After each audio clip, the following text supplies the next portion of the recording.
Hey, welcome back, everybody. This is Big Mike with another edition of Bama versus the World Bowl edition.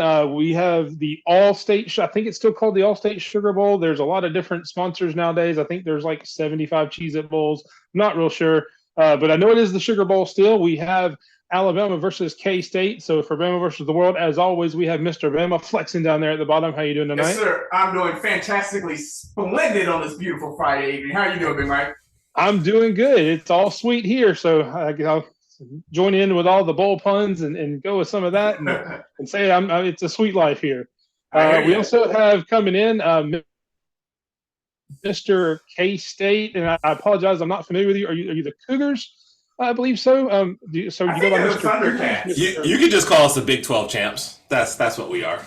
We can call you. Hey Bama, how was the SEC champ? Oh, never mind. I'm sorry. Go ahead. I apologize. Go ahead. When was the last time you guys won the Big 12?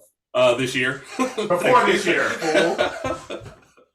This year, we just won it. So okay. Recent history. Yeah, I know all Bama people can do is talk about stuff that happened 50 years ago, but we're like actually current champs. Yeah, it's been so long since we won a national championship, like 2020. I can barely remember the last time you guys even played in the game, to be honest. So it's fine. Oh my gosh. Let's get so this. Speaking of, Mr. Bama, we'll let you go first. I know you guys are used to being in playoff games and in college football national championships. How does it feel to be in one of the traditional bowl games for the SEC down there in New Orleans at the Sugar Bowl? It feels really, really awkward because I want our team to go out and perform and play well and win the game. But let's just be honest, we're playing KState. They're not really known for much other than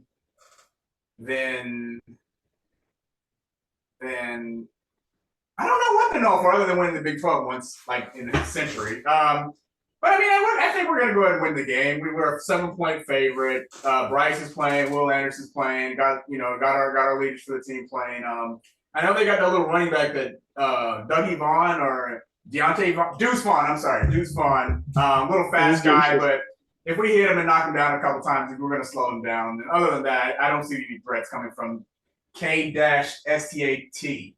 Oh, K-State. K-State, I get it. That's cool. Your Alabama education is showing. Your Alabama education is showing. I'm surprised you don't have somebody there to read it to you. Wow. Okay. I'm gonna let that one slide because tomorrow it's not gonna be that funny. Yeah, as a fellow Alabama person, I'll have to let that one slide too because I need to be unbiased. I'll just say, Kansas State, this is kind of a new scenario for you. You're not used to being in big bowl games. I know I read somewhere that you guys are one of the 2 programs in history that have never won a national championship in any sport, much less football.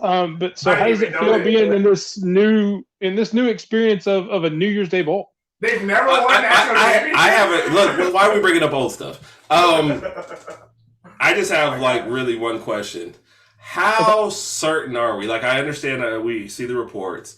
But are Bryce Young and Will Anderson actually playing, or was that some publicity stunt? We don't even need them to beat you all, but yes, they are playing. It's not a publicity stunt. Are they going to play the whole game? Because these guys got something. They got to protect their draft status, right? So we don't actually need them to play in the whole game, right? Well, none of your players are going to touch Bryce anyway, so it doesn't matter. Let's not get ahead of ourselves, Mr. K-State. Bryce or Will, neither have actually officially declared for the draft, so they don't necessarily have draft status to protect just yet. But are we discussing they are the playing fact the game? that Mr. two Beppa, top 5 picks might not declare for the draft? Now, Mike, your Alabama education is showing as well, buddy. I can't say. Look, I don't like to speak for other people. They might want to come back. Who knows? I am unbiased. I don't like to speak for other people. So until they make that announcement, I'm not going to assume anything. Maybe, your K-State education's coming through where you assume that you win more than you do. So I don't know. All I know is we're Big 12 champs right now, and you guys were sitting at home watching the SEC championship game. So, automatically, I feel like we're about to win this game just based on that. All right. With that said, Mike, I just need you to clarify something real quick. K-State, I don't mean to interrupt you, but did you really say that K-State has never won a national championship? Is that true? That is in any sport, not just football. That is in any Division I sport. According to the report, but we have a really good badminton team, and our diving team is like on the come up. So it's going to happen any day now. I mean, yes, you got one of the best pickleball teams in the country. We have like one of the only pickleball teams in the country. So yeah, like we're almost there. Well, I guess Alabama doesn't even have a pickleball team. So boom, roasted. Actually, we do. We do. And they probably have won more national championships. But Yeah, I digress. He's lying. They don't have a pickleball team. Do you know that for sure, sir? Yes, Yeah. I know that for You sure. were I can read stating- him like, look. Yeah, I can see his beady little eyes. He's lying. They had a game last night in Foster Auditorium.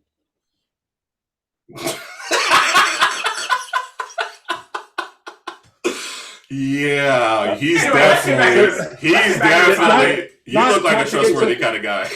Just so we're not too far off track, let's get back to the Sugar Bowl and the football game. Right. Not that I dislike pickleball. I've loved pickleball for a long time. We've actually used to play it in PE in high school, oddly enough. Oh, okay. But with Bryce Young and those guys playing, and I've even seen a lot of the people that you guys have signed this year in your recruiting class out there. Yes.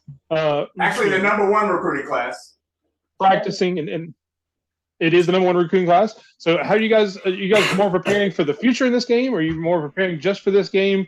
How are you guys trying to balance that with all the new people and with Bryce Young and Will Anderson being in the game? I haven't talked to Nick Saban since I do have a cell phone. I haven't talked to him in a couple of days. I'm letting him, give him some time away so he can prepare for the bowl. But if I had to guess, I would say it'd be a mixture of both to answer your question.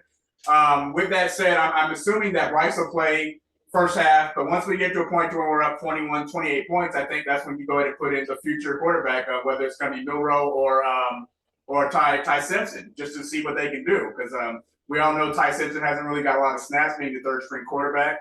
Milroe has gotten a few. He's done decent, but not great. We've seen some inconsistent play on his behalf. So other than that, I mean, obviously we're going to just prepare for this game too as well, just to make sure that we're planning and practicing for them, and we're going to make sure that we just have our game plan, play Alabama football, and show people that we still have somewhat of the Alabama standard left in us this season, and we're going to finish on top.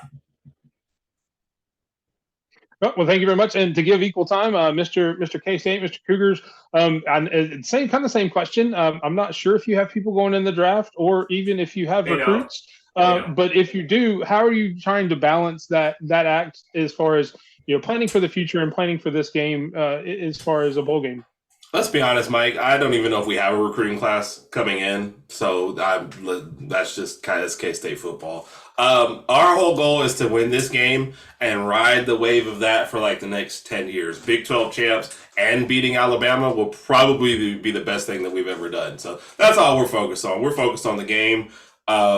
We're hoping, we've got some strategies here. We're going to hope that Alabama's a little distracted in this game. We've been sending little flyers out, hoping that they pull certain starters early to protect their future draft status. So we're little mind games is what we're trying to do. And then, shoot, if we can do that and we can beat Alabama in the same year that we're Big 12 champs, sky's the limit. We'll have recruits for, like I said, next 10, 20 years just based off of that. I don't think the sky's the limit. You kind of hit your limit there after you won the Big 12. Anyway, I'm sorry. We're beating Bama tomorrow by 30, just so you know. All right. Wow. We just got the official K-State pick, K-State by 30. Mr. Bama, would you like to rebut that with the thoughts of your pick and what the score 37-7. I'm going to be honest. I'm not going to be hysterical like him. I'm going to say 45-20 Bama. I think they'll put up a few points. They got it. Just like I said, Nucky Vaughn or Deuce Vaughn. I'm sorry. He's a fast running back. I think he's going to help carry the team and give him a few points as far as running the ball in. But that's really it. 45-20 Bama. We dominate. We always, most of the time we do. Well, there you have it, everybody. So good luck to K-State and Alabama tomorrow. Sugar Bowl kicking off at 11 Central Time locally. Hopefully it's a great game and everybody has a happy new year. And thank you for the season, Mr. Bama, being with me every week. Of course, we appreciate you, Mr. K-State, Mr. Cougs, coming in and joining us for this special bowl edition of Bama versus the World. That is the time we have for 2022 altogether, and look forward to seeing you in the year. Thank you very much, and happy New Year, guys. Roll Tide. Roll Tide. Yeah, whatever. Bye.